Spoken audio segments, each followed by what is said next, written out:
Dave. I've been living in this ProMaster 2500 for over a year. My second summer at the beach in Malibu. I get to park right on the sand, and this summer I have my new solar panels. Even on an overcast day like today, I can live the way I would in my house. All the TV I want, take hot showers, cook with electricity. I have propane. I'd rather just use electricity because it's renewable and I never have to go pick up propane. I even got an electric heater in here. I have enough electricity between my 8 kilowatt batteries, 1250 watts of solar total. I know I won't be able to eliminate propane when it's really cold out. These spring nights aren't really that bad, and I can kick on some electric heat for a few minutes and it doesn't kill my battery too much. What I want to do in this video is go back. I've been talking about my solar a lot. I want to go back to building this van. Really cool stuff that I did in the van, and I want to tell you all about it. So here we go. Havelock wool is here. Ooh. Designed for van lifer. I don't know where I'm going to put this stuff.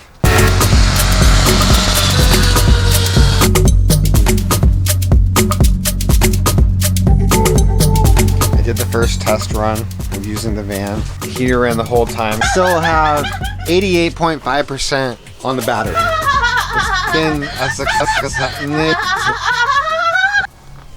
Oh my gosh.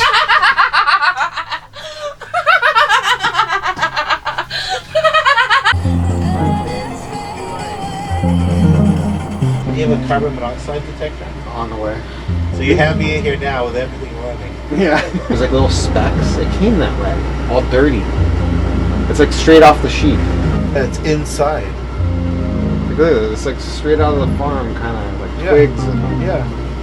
It's crazy. So I gotta put this like all on these walls. But I guess it doesn't matter. For moisture, this will absorb it and release it. Condensation can form inside the van. It's a couple $100 for a giant bag. One thing I've noticed is this power inverter, this Renogy 3000 watt. I hear like a frequency coming out of it. Everything that I build will be an opportunity for storage. I've never seen an open floor plan in a van. Sink will be right here where the camera is. This is the largest vehicle that fits in pretty much any parking spot. It's no limit van life, dude. Even though AC would be like the easy way to just plug it in, then if I turn off my power inverter, none of that stuff is going to be on. I went with an AC air conditioner because it was cheaper and it's a quieter air conditioner. When you turn on your AC, you're using so much electricity. A little bit of power loss from the inverter, I just don't think it's that huge of a deal. I really want to run a test and see if my setup with the inverter, two equally insulated vans into like 100-degree weather, which one can maintain a certain temperature and how much energy that takes. My setup right here might outperform something that's DC. Cruising comforts are like $5 grand or $3 grand. 12-volt air conditioner. My air conditioner was $350. Why get a DC air conditioner? It's too expensive. With a DC air conditioner, I just plug it into the battery and then it fires up. But it's like this big, so you got to find a place to put it, and it's got a condenser that you got to put outside that has two big fans. It's an awesome unit, but it takes up space. Whereas mine, most of it is outside the back. This little bit in the van. If I do any USB, this power goes through the inverter. And something USB, I want to go straight to the battery. Drapes make it feel like a home. I really want to get a TV in here. Ordered a router, can hook up the Chromecast, stream stuff. Yeah, I can't wait to use it. I heard this sound. I'm trying to figure it out. People, if they heard that, they wouldn't even be able to tell that it was coming from me or what it was. When I heard that, couldn't figure out where it was coming from. There's a muffler I can get. I'm gonna do that. Or make my own muffler. You know you're a van lifer when you start showering every other day. Not like me. Has a hole in it. It's been so windy. Get up, throw on my sweats, get to work. Gotten a little colder. So I just thought I'd take the time, show you a little bit of the progress. I'm going to make some videos showing you how I got here and the different choices that I made and how I did it. Noise reducing and energy saving, because I do have windows. I covered these with polycarbonate. It helps with insulation. So many people's van builds, you can see that it's a van. Brought out the light. Boom! Break the window, reach in here, open the door. That's how some people break into these vans. The only way they're gonna get through this polycarbonate is if they, let me not help anybody break into this thing. I've never seen anybody do their power system like this. 400 amp hour battery from electric car parts. 50 amp DC to DC MPPT charger. Because of this thing, I didn't have to get a separate box charging from the alternator. Panels and the alternator all go through this. Hooked up Philips Hue lights, portable router that I can hook up my Philips hub to, able to control these lights. The heating and air conditioning has me psyched about this van. Propex heater.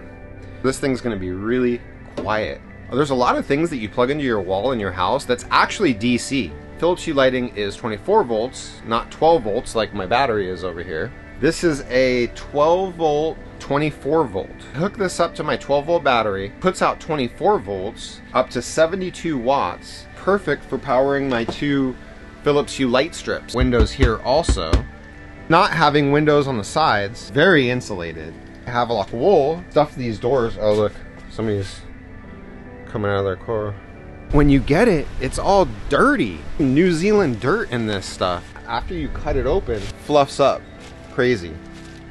Oh, another thing about how stressful this build is and why I've been focusing on the build, and I'm recording videos but not editing videos because that's so time consuming, is look at this garage. This is my dad's garage.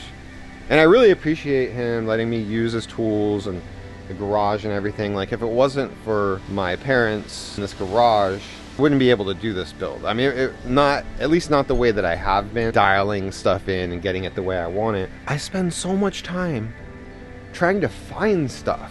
Look at this mess everywhere you go. This toolbox doesn't have anything on it right now. If I want to open any of these drawers, I have to open this top, then I can open a drawer. Toolboxes. Oh, see, something just fell when I closed. Like, there's just stuff everywhere, okay? There's like this screw sitting here. I got this cooler. There's like a napkin and a towel. So I gotta like move all this stuff out of the way. And then I can open the toolbox, and then I can open the drawers and get whatever I need. It's like that for everything that I want to do in here. Oh, look at this closed cell phone for a little extra insulation on my panels when I get around to it. I had my pile of stuff right here. A pile here of stuff that I was putting in. That stuff's in the van now. A lot of people in their videos, they don't talk about the complexities of like where they're putting things and how much space it takes up. Countertop, I just had stuff everywhere in this garage. Most of it's now in the van. My dad hooked me up, cleared off one of his carts because he has all these carts. My riv nut tool, crimping giant lugs for your electrical system. Really helpful for van building, for like big wires that you need that for. 0.4 gauge wire. This is what you need for the power inverter. Where I kept battery and my inverter. Now it's just my sink faucet. It's just been so great. You gotta get it in person and look at it. It's huge. That's why I got a sheet, because you can't get bolt fabric. It's wide and long. Right, yeah. I put foam underneath this for extra insulation and sound deadening. I was looking for black and white tie-dye. Classic 70s van styling. Yeah. Shag carpet and tie-dye.